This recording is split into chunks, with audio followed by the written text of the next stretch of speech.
राज्यामध्ये सध्या भोंदू बाबा बलात्कारी बाबांचं पीक मोठ्या प्रमाणावर गेल्या काही वर्षात आलेलं आहे. अशोक खरातच्या अगोदर पारनेरमधल्या एका बाबाने एका मुलीवर अत्याचार केले. आता काल परत नांदेडला हरिगिर गिरी महाराज नावाच्या एका महाराजाने एका महिलेवर अत्याचार बलात्कार केले आणि तिला पैसे देऊन प्रकरण मिटवण्याचा प्रयत्न केला. त्याच्यावर एक गुन्हा दाखल झालेला आहे. अशोक खरातचं प्रकरण खूप मोठं आहे, मोठं रॅकेट आहे. असे अशोक खरात, हरिगिरी महाराज किंवा अनेक भोंदू बाबा, बलात्कारी बाबा प्रत्येक शहरात आहेत, प्रत्येक तालुक्यात आहेत. या भोंदू बाबांचं, बलात्कारी बाबांचं सरकार नेमकं काय करणार आहे? जादूटोणा विरोधी कायदा या राज्यात असताना या भोंदूगिरीला सरकार आळा घालणार आहे की नाही? कारण हे भोंदू बाबा, बलात्कारी बाबा जनतेचं आर्थिक, मानसिक, शारीरिक शोषण करत आहेत.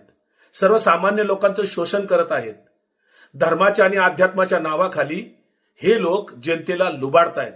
अनेक महिला आणि मुलींचं मानसिक, शारीरिक शोषण केलेलं आहे, करत आहेत. मात्र एरवी आरोपी जेव्हा बिगर हिंदू असतो किंवा परधर्मी असतो तेव्हा भारतीय जनता पार्टीचे 2-4 सोडलेले आमदार हिंदू जन आक्रोश मोर्चे काढतात.